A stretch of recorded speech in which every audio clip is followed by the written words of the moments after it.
Au nom du Père et du Fils et du Saint-Esprit, ainsi soit-il. Bien chers frères, en ce dimanche dans l'octave de l'Ascension, l'Église nous montre bien sûr les apôtres réunis au Cénacle avec la très sainte Vierge Marie, suivant donc ce qu'avait enseigné notre Seigneur. Notre Seigneur leur avait dit de ne pas quitter Jérusalem en attendant la venue du Saint-Esprit. Ce sont les actes des apôtres qui nous disent qu'ils priaient sans relâche, dans le but de se disposer à la venue du Saint-Esprit. Puis l'évangéliste Saint Luc précise qu'ils étaient étroitement unis entre eux, n'ayant qu'un même cœur, une même volonté, faisant leurs prières en commun, dans la pensée que les demandes de plusieurs fidèles, bien unis par la charité, sont très efficaces auprès de Dieu.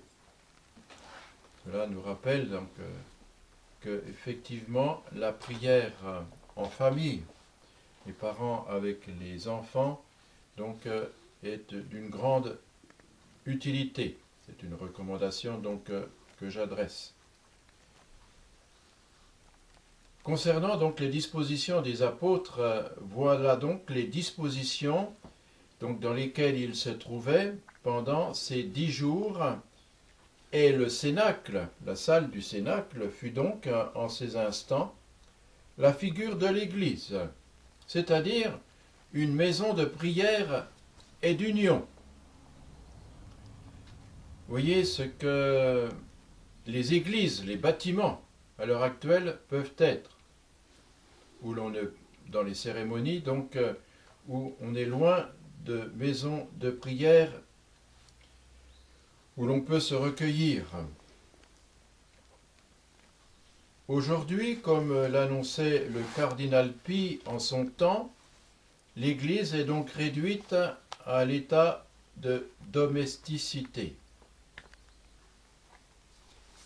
Réduite à de petites communautés, pas toutes petites à certains endroits, mais à de petites communautés de prêtres, communautés avec quelques évêques, avec des religieux, des religieuses, il y a tout de même donc les communautés religieuses, et puis bien sûr les fidèles, vous mes bien chers frères, entre autres, qui faisaient ces efforts que l'on connaît pour avoir la vraie messe, les vrais sacrements.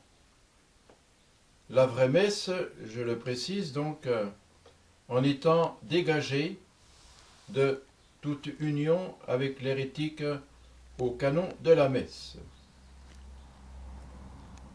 Alors, dans ces conditions,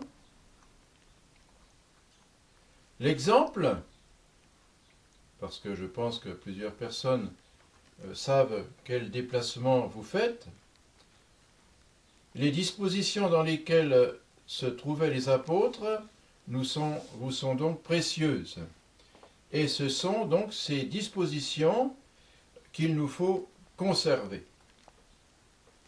Nous pouvons conserver ces dispositions grâce aux 3 liens qui, vous le savez, nous unissent entre baptisés.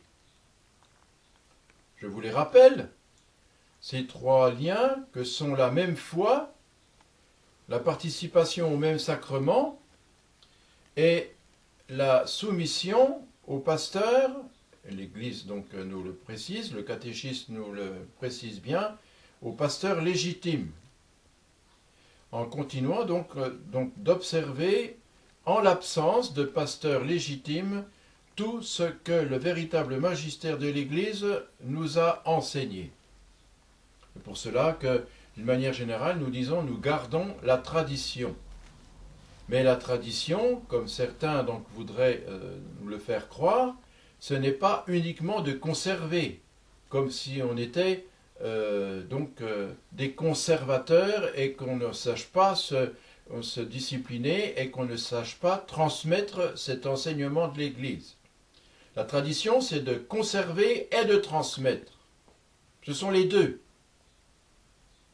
Je fais là, ici encore une fois allusion au cardinal Marty, que certains ont connu, et qui disait à l'égard de la tradition, des traditionalistes, la tradition, ce n'est pas de conserver, mais c'est de transmettre.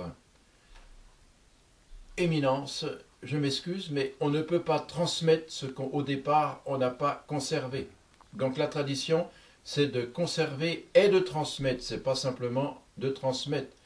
Voilà, donc voulant critiquer par là, vous l'avez compris, le monde de la tradition, donc, et là je me replace bien sûr déjà à quelques années en arrière, donc puisque je parle de Monseigneur Marty, qui était archevêque de Paris.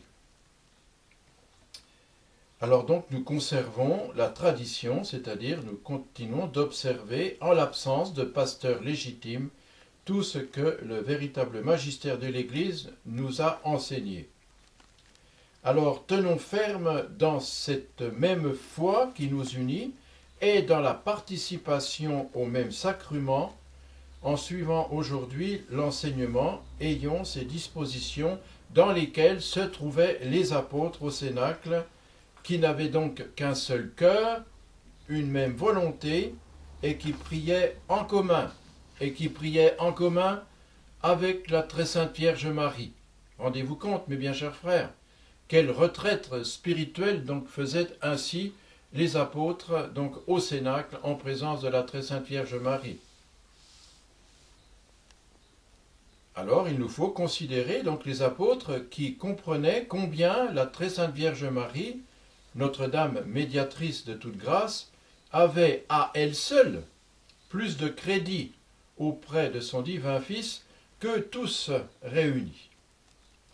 Alors à la suite de ces quelques considérations, demandons bien sûr à Notre-Dame ces vertus que les apôtres manifestèrent, l'humilité, la piété, la sainte vertu de religion d'une manière générale, la charité, dans les liens donc qui nous unissent entre nous, dans cette même foi, j'insiste, dans cette même participation au même sacrement valide et dans la même compréhension de la situation actuelle concernant les autorités, la situation actuelle de l'Église. Et ces liens, alors, mes bien chers frères, n'en seront que plus resserrés. C'est la grâce que je vous souhaite, ainsi soit-il. Au nom du Père et du Fils et du Saint-Esprit, ainsi soit-il.